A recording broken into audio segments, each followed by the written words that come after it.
Alhamdulillah wassalatu la haula wala quwwata illa billah wa sholli ala nabiyyina Muhammadin wa billah la nabiyya wa rasulullah ba'da.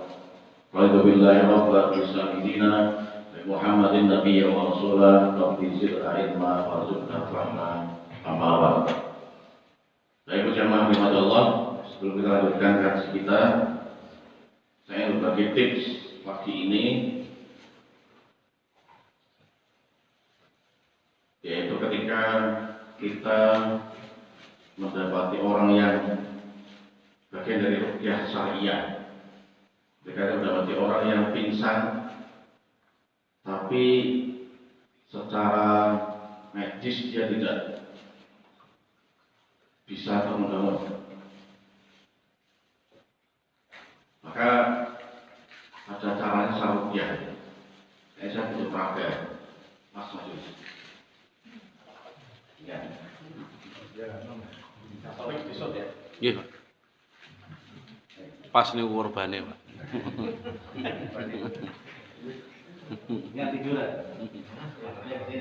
Kakinya gini, Ruwet setangi-tangi. Nah,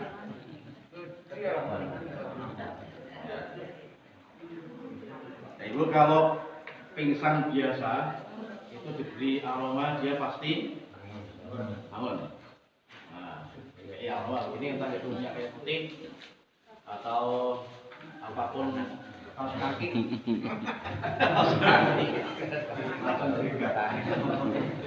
langsung digelek ya. Ini bangun. Itu kalau pingsannya pingsan medis, artinya emang capean, kemudian ya tidak sarapan, kemudian suruh aktivitas, tiba-tiba dia akan pingsan. Itu medis, di aroma terakhir dan sebagainya dia akan bangun. Tapi ketika pingsannya itu bukan pingsan medis, ada gangguan, maka caranya ada dua. Yang pertama adalah, jadi kalau kita terapi seperti itu agak bangun-bangun, berarti itu pingsannya pingsan non medis, ada yang mengganggu. Maka caranya pertama ini, telunjuk kaki ini dipencet sekenceng-kencengnya, ya. Nah, boleh tangannya kecil juga, tapi ketika dia pingsannya itu medis akan terasa sakit. Nah, kalau jurus pertama ini tidak mempan, maka kita pakai jurus terakhir, pamungkas. Ini pakainya ini. Biasanya kita pakainya totok yang apa? Yang kayu yang bulat lincip gitu ya. Nah, ini kan karena berpraktek ya. Nah, ini caranya jantung kaki, ini ada jantungnya. Nah, ini kita pencet sekencang-kencangnya. Ya, ini ya. Jadi jantung kakinya ini kita pencet kencang-kencangnya. Kelapa ini. Kelapa ini per setengah kita pencet sekencang-kencangnya. Nanti kalau dengan mengalami kasus seperti itu caranya begitu. Ini pencet sekencang-kencangnya. Sambil baca lafalnya apa? A'udzu bikalimatillahi tammati min syarri ma khalaq. A'udzu bikalimatillahi tammati min syarri ma khalaq. A'udzu bikalimatillahi tammati min syarri ma khalaq. Bismillahirrahmanirrahim. La yadurru ma'a ismihi syai'un fil ardi wa la fis samaa'i wal ardh. 3 kali. Bismillahirrahmanirrahim. La yadurru ma'a ismihi syai'un fil ardi wa la fis samaa'i wal ardh. Bismillahirrahmanirrahim. La yadurru ma'a ismihi syai'un fil ardi wa la fis samaa'i wal ardh. Ini nanti akan reaksinya begini. Dia akan kakinya begini. Lama-lama pelan-pelan seperti ini. Kalau ini juga sama. Ini dia akan bergerak pelan-pelan. Nah, manut ya. Seperti ini. Ya. Kalau sudah diulang sampai dia kepalanya bergerak, Mas. Nah, kepalanya bergerak, kemudian matanya dibuka. Nanti lama matanya akan terbuka. Terus lafalnya dibaca itu ya. Nanti kemudian setelah itu dia akan mulai sadar dan matanya dibuka. Setelah itu baru diberi aromat terapi, kemudian disuruh bangun, duduk mas. Duduk. Karena biasanya kalau ada gangguan itu lemes dia. Maka diberi minuman teh hangat.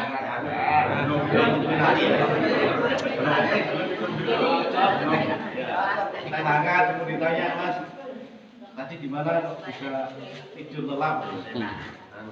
Nah ya, jangan dia akan menjawab capek, letih, lelah, belum makan.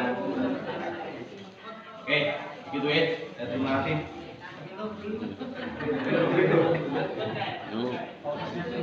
Pikiran utang nih.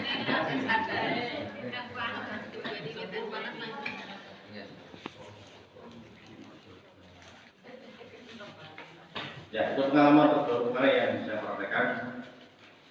Dan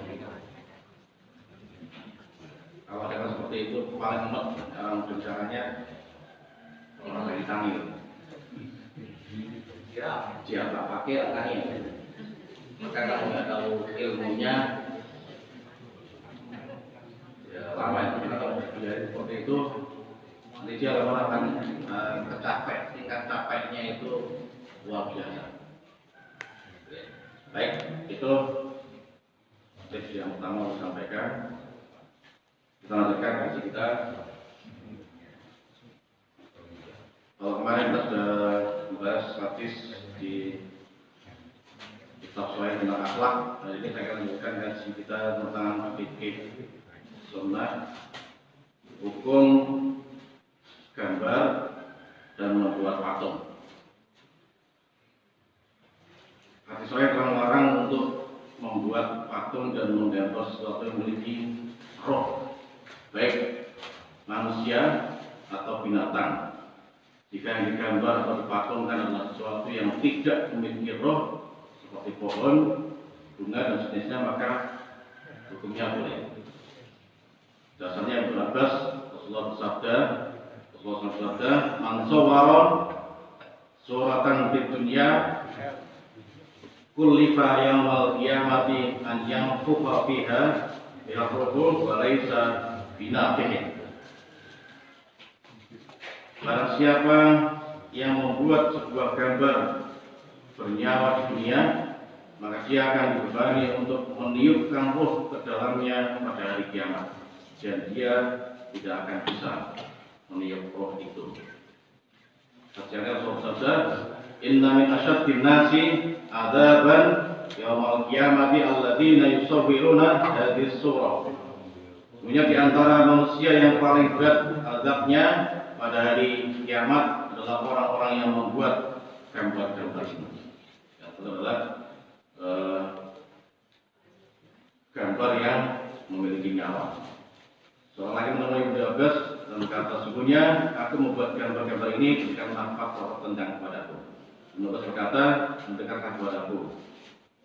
Laki-laki itu pun mendekat, kemudian Ibnu Abbas mengulangi permintaannya.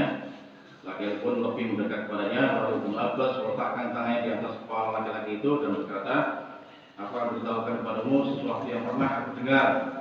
Aku dengar Rasulullah bersabda, setiap penggambar akan masuk neraka. Bagi setiap gambar yang telah digambarnya akan diciptakan nyawa, lalu gambar itu akan menyiksanya di dalam neraka jahanam." Ali meriwayatkan bahwa suatu ketika Rasulullah SAW mengiringi sebuah jenazah, beliau bersabda, "Siapa di antara kalian yang mau pergi ke Madinah, lalu dia tidak meninggalkan di dalamnya sebuah pahala, sebuah berhala pun kecuali dia menghancurkannya. Tidak pula sebuah makam pun kecuali dia meratakannya. Tidak pula sebuah gambar pun kecuali dia mengotorinya."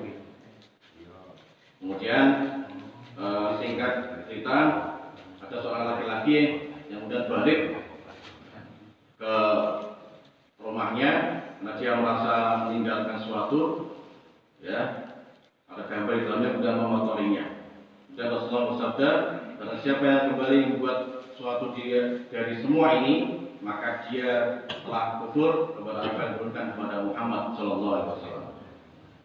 Kemudian, jadi ini ya secara garis dengan dasarnya. Hukum gambar mainan anak-anak. Jadi hukum haramnya menggambar dikecualikan untuk mainan anak-anak seperti boneka, pengantin-pengantin, dan sejenisnya. Aisyah berkata, aku dulu bermain dengan gambar-gambar anak perempuan. Kadang Rasulullah mendatangiku ketika aku sedang bersama gadis-gadis kecil. Apabila beliau masuk, maka mereka keluar. Apabila beliau keluar, maka mereka masuk. Aisyah melihatkan bahwa Nabi SAW datang kepadanya dari perang Tabuk atau Khaybar. Sedangkan dalam perang tersebut terdapat tirai. Tiba-tiba angin berembus dan melihatkan kepada beliau gambar anak-anak perempuan yang menjadi mainan Aisyah. Beliau berkata, apa ini wahai Aisyah? Aisyah menjawab, anak perempuanku. Beliau melihat di antara mereka seekor kuda yang memiliki 2 sayap. Dari sosok baik kertas, beliau berkata, apa ini yang aku lihat di tengah mereka? Aisyah menjawab, seekor kuda. Beliau berkata, dan apa yang ada padanya? 2 sayap. Beliau berkata, seekor kuda yang memiliki 2 sayap. Aisyah berkata, tidak pernahkah engkau mendengar bahwa Sulaiman alaihissalam memiliki kuda yang bersayap?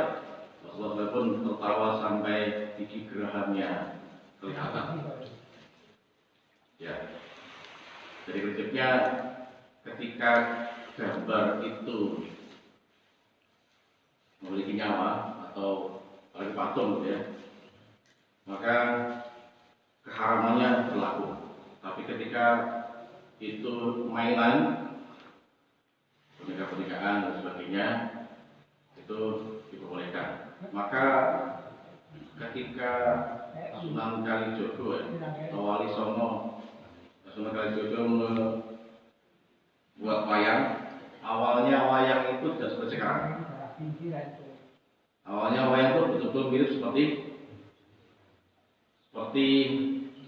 ya bentuk manusia. Kemudian tegur oleh para wali yang lain, dengan Sunan Kalijogo, jangan kau buat wayang itu seperti bentuk manusia karena itu salah.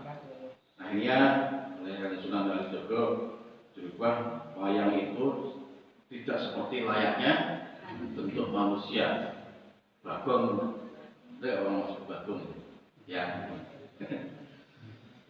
Perutnya seperti itu, kemudian ya hidupnya, jadi tidak layak manusia. Hanya dibuat seperti itu, gareng, petro.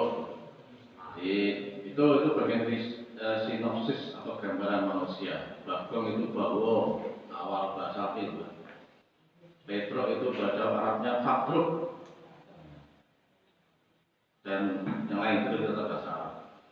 Ini berdasarkan hadis di atas. Kemudian berikutnya, hukum meletakkan gambar di dalam rumah. Sebagaimana diharamkan membuat patung dan gambar, diharamkan pula memilikinya dan meletakkannya di dalam rumah. Hal yang wajib dilakukan adalah memecahkannya agar tidak lagi berbentuk patung. Jika ada patung, Nabi SAW bersabda, Nabi SAW tidak pernah meninggalkan sesuatu yang padanya terdapat gambar salib di dalam rumahnya, dia pasti menjalankannya. Rasulullah SAW bersabda, Innal malaikata la tadkhulul baitan bi tamathil. Sesungguhnya para malaikat tidak akan masuk ke dalam rumah yang di dalamnya terdapat patung-patung. Kemudian berikutnya, gambar yang tidak memiliki bayangan. Semua yang disebutkan di atas berlaku pada gambar-gambar yang berwujud dan memiliki bayangan. Adapun gambar yang tidak memiliki bayangan seperti lukisan di dinding, atau kertas, gambar yang ada pada pakaian atau tirai, maka semua ini dibolehkan. Gambar yang bayangan benar, karena dia 3 dimensi, jadi bentuk seperti patung, maka itu tetap haram punya. Kalau gambar foto yang nempel di dinding tidak ada bayangannya, maka itu diperbolehkan. Dasarnya adalah ya Aisyah asyadun nasi adzaban inda Allah yaumil qiyamati alladzi yu'afuna bi khalqillah. Ketika pada awalnya semua itu dilarang, kemudian dibolehkan. Hal yang menunjukkan larangan adalah diriwayatkan disebutkan oleh Sayyidah Aisyah Dia berkata, Rasulullah SAW datang kepadaku, sedangkan aku telah menutup sebuah rak milikku dengan sebuah tirai tipis yang di dalamnya terdapat gambar. Ketika beliau melihatnya, beliau merobeknya dan wajah beliau memerah. Beliau bersabda, wahai Aisyah, manusia yang paling berat azabnya di sisi Allah pada hari kiamat adalah orang yang menyerupai penciptaan Allah. Kami pun memotongnya dan menjadikannya satu atau dua bantal. Jadi gambar yang ditirai itu juga dirobek, dijadikan apa? Dua bungkus bantal. Rasul berkata, biar Zaid jatuh sakit, yang menjenguknya, kami pun memotongnya dan menjadikannya satu atau dua bantal. Dari yang menunjukkan kebolehan adalah hadis berikut ini. Rasul bin Sa'id meriwayatkan dari Zaid bin Khalid Abu Thalha bahwa Nabi bersabda, sesungguhnya para malaikat tidak akan masuk ke dalam rumah yang di dalamnya terdapat gambar-gambar. Rasul berkata, kemudian Zaid jatuh sakit, kami pun menjenguknya. Aku melihat pada pintu Rasul sebuah tirai yang padanya terdapat gambar. Aku berkata pada Abu Ubaidillah, istri Maimunah, istri Nabi SAW, tidakkah saya telah memberitahukan kepada kita tentang gambar pada suatu hari? Ubaidillah berkata, tidakkah mendengar ketika dia berkata kecuali lukisan pada kain. Jadi ini dasar dibolehkannya tentang gambar yang tidak berbayangan. Kemudian dalam berikut adalah ketika Rasulullah berjalan ke kamar Aisyah, kemudian beliau melihat tirai itu ada gambarnya, ya, maka Rasulullah meminta gambar itu untuk mengalihkannya, bukan merobeknya. Jadi hadis dari Rasulullah itu, alihkan gambar burung ini dariku, sungguh setiap kali aku masuk dan melihatnya aku teringat pada dunia. Ini dasar hadis ketika lukisan gambar yang ada di sebuah kain dan lain sebagainya. Ini bagaimana Allah tentang gambar dan foto. Jadi pada prinsipnya ulama sepakat ketika gambar itu ada bayangannya, maka jangan kita letakkan di dalam rumah kita, apalagi patung. Dan patung itu patung yang berbentuk makhluk yang bernyawa, burung, atau patung manusia, hewan dan sebagainya. Maka supaya malaikat bisa masuk ke dalam rumah, karena malaikat tidak akan masuk ke rumah kita kalau ada patung dan gambar-gambar yang ada bayangannya. Kalau foto-foto masih diperbolehkan. Itu yang sampaikan. Lanjut yang terakhir, bab tentang perlombaan.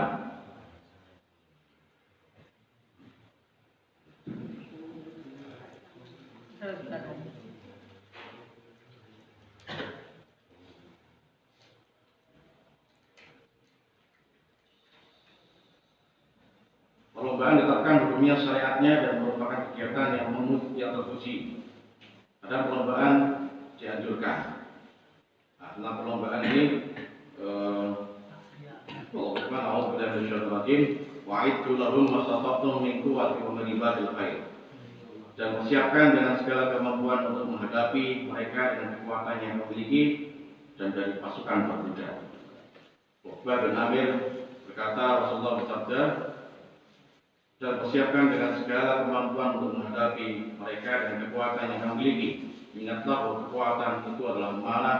Ingatlah bahwa kekuatan itu adalah memanah. Ingatlah bahwa kekuatan itu adalah memanah. Alaikum birrima fa'innahu min khairi Allah bikum. Hendaklah kalian belajar memanah, karena memanah merupakan senda gurau kalian yang terbaik. Ya, yang suka memanah, ini dasar hukumnya. Semua senda gurau adalah haram, kecuali pada 3 kondisi, yaitu permainan seorang laki-laki dengan istrinya, manahan yang mesak dari dusunnya, dan berlatih menunggang kudanya. Ketika memanah diharamkan jika sasarannya adalah sesuatu yang bernyawa.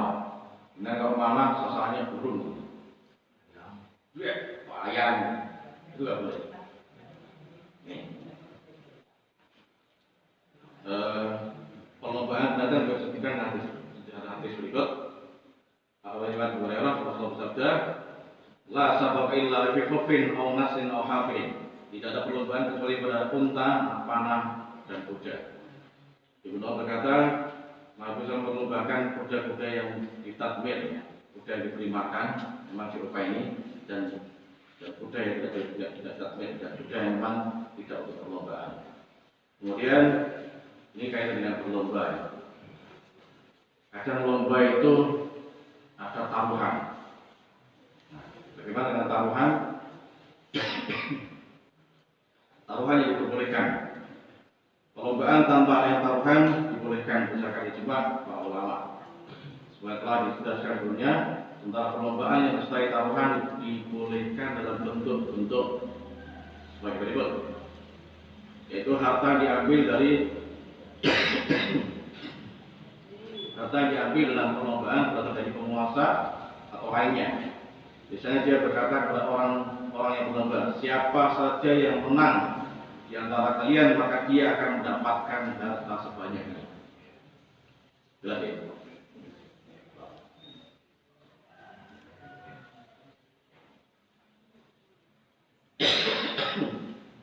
Itu bagian dari yang dibolehkan. Kemudian salah satu dari dua orang yang berlomba mengeluarkan sejumlah harta dan berkata kepada rekannya, apabila kamu mengalahkan aku, maka harta ini menjadi milikmu. Dan bila aku mengalahkan maka kamu tidak mendapat apa-apa dariku dan aku tidak mendapatkan apa-apa darimu. Jadi yang pertama tadi adalah ada hadiah, memang untuk hadiah dari perlombaan itu. Kemudian yang kedua adalah ada orang yang punya hadiah, tapi yang satunya dia tidak membawa. Dan jika dia menang, maka hadiah itu menjadi miliknya. Nah, itu boleh. Yang ketiga, harta berasal dari sekelompok orang yang berlomba dan bersama mereka ada seorang yang dibolehkan untuk mengambil harta tersebut apabila dia menang dan tidak wajib membayar apa-apa apabila dia kalah. Nah, ini. Itu tiga kondisi taruhan yang dibolehkan. Kemudian permainan dengan unsur taruhan yang diharamkan. Rasulullah bersabda, kuda itu ada tiga macam. Kuda milik Ar-Rahman, kuda milik manusia, dan kuda milik setan. Kuda Ar-Rahman adalah yang dipersiapkan di jalan Allah, pakannya, kotorannya, kencingnya, dan beliau menyebut pada apa saja yang dikehendaki oleh Allah adalah pahala. Kuda setan adalah kuda yang diperjudikan dan dipertaruhkan. Dan kuda manusia adalah kuda yang dipelihara oleh seorang dan tujuan untuk mendapatkan anaknya. Ini adalah pelindung dari kemiskinan. Nah, ini yang dirahmati Allah Subhanahu wa taala kaitan dengan tadi ya, perlombaan pertaruhan yang diperbolehkan dan yang tidak diperbolehkan. Kemudian berikutnya larangan menyakiti binatang. Di antara adalah misalnya adu ayam. Nah, ini haram hukumnya. Diharamkan menyakiti binatang dan membebani di luar kemampuannya. Jika seorang berbagi binatang dengan sesuatu yang tidak mampu diangkatnya, maka penguasa boleh melarangnya. Kemudian menandai dan mengebiri.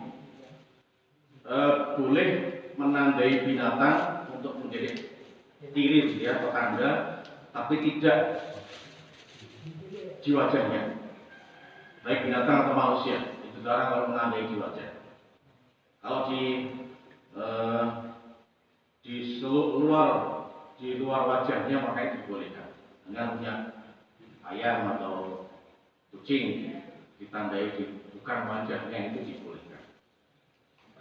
Kemudian mengebiri binatang bagaimana hukumnya? Mengebiri binatang dibolehkan ketika itu untuk diambil manfaatnya. Yang dilarang itu mengebiri manusia, karena itu melanggar hak asasi manusia. Kemudian mengadu binatang. Rasulullah melarang binatang agar bertarung satu sama lain. Ibnu Abbas berkata Rasulullah SAW melarang untuk mengadu binatang. Dia juga melarang menjadikan binatang sebagai sasaran yang membahayakan. Tadi disampaikan lomba tembak menembak panah marah, tapi sasarannya adalah yang bernyawa, maka itu tidak dibolehkan. Nah ini beberapa Allah Subhanahu Wa Taala kaitannya dengan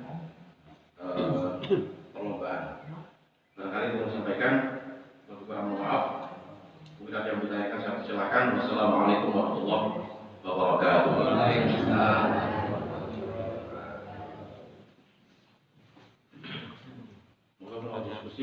Bertanya Pak Ustadz.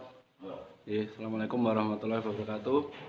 Untuk materi yang patung tadi, apakah mainan anak itu juga termasuk patung Pak Ustadz?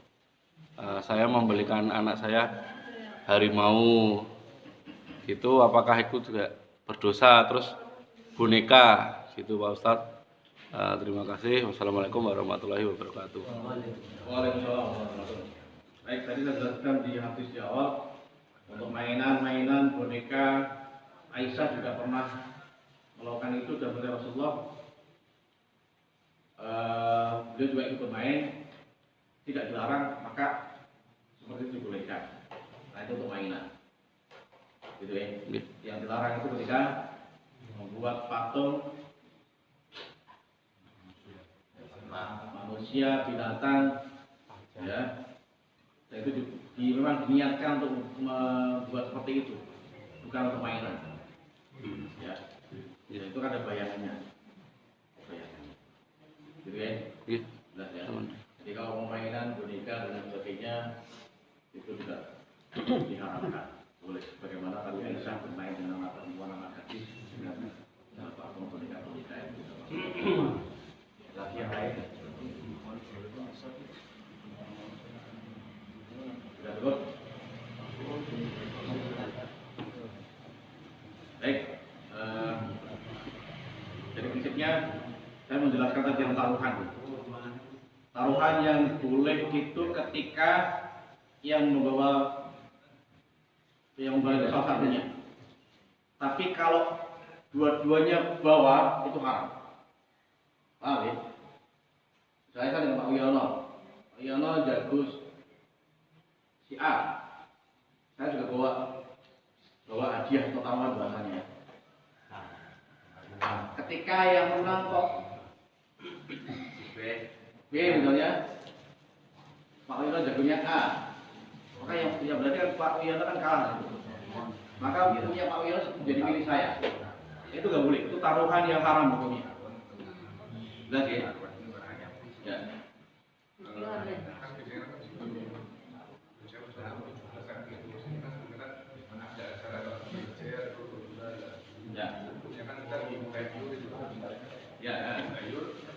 Semua market terus juga itu untuk beli hadiah itu untuk seseorang yang menang. Ya. Itu gimana Pak? Ya baik. Kalau seperti yang dilakukan oleh di wilayah kita itu seperti poin satu tadi ya. Penguasa atau siapapun yang punya dana warga masyarakat kemudian dipakai untuk hadiah bagi yang menang. Nah, itu boleh. Ya. Yang perlu kita garis bawahi yang haram hukumnya ketika itu masuk, karena itu bukan masuk taruhan. Itu bagian dari hadiah. Ya. Dan itu untuk motivasi. Yang tadi disampaikan adalah yang haram hukumnya itu ketika dua-duanya lawan bola misalnya. Dan termasuk kalau dulu pernah kita melihat di depan fotokopi itu ada box mainan itu, isinya boneka, itu judi. Nah, itu haram. Ini bagian dari perjudian, bagian dari game yang masuk perjudian. Nah, itu haram. Maka sekarang banyak dicabut itu. Sekarang sudah banyak nggak ada. Itu bagian dari perjudian yang haram. Nah, di sini paham ya? Jadi kalau kayak taruhan bola itu kan dua-duanya bertaruh. Kalau yang bawa dia, ini bawa dia. Kalau dua-duanya bagi bagian dari perjudian dan itu haram. Tapi kalau lomba kuda, misalnya, nanti kalau menang punya ku ini hadiah yang saya bawa ini menjadi milikmu. Kamu nggak usah bayar, kamu nggak perlu ganti rugi dan macam-macamnya. Jadi pokoknya aku jual hadiah dan kau yang menang itu jadi milikmu. Itu bagian dari yang dibolehkan. Lari. Betul ya. Jadi itu ya. Gambar perlombaan tawaran dari seperti itu yang belum saya ketahui dari topik yang kita tadi. Kemudian kesimpulannya dari beberapa hadis yang tadi saya sampaikan, gambar. Ketika gambar itu tidak membuat panjenengan mengkultuskan sesuatu, maka itu boleh. Menganggap itu hal biasa. Tapi kalau dengan punya gambar dan itu bagian dari hal-hal yang dikultuskan, kemudian dipuja-puja, nah ini hati-hati. Ya. Tapi kalau sudah cinta dan sebagainya, mungkin tidak terlalu memutuskan itu tidak masalah. Kemudian terlalu dipuja-puja, dalam beberapa hadis itu termasuk hal yang harus kita hindari. Gitu kan? Cukup ya? Terima kasih. Saya kata juga maaf kalau ada benarnya dari Allah SWT, kalau salahnya atas kebutuhan pribadi atau dengan doa hadis. Subhanakallahumma wa bihamdika asyhadu an la ilaha illa anta astaghfiruka wa atubu ilaik. Assalamualaikum warahmatullahi wabarakatuh.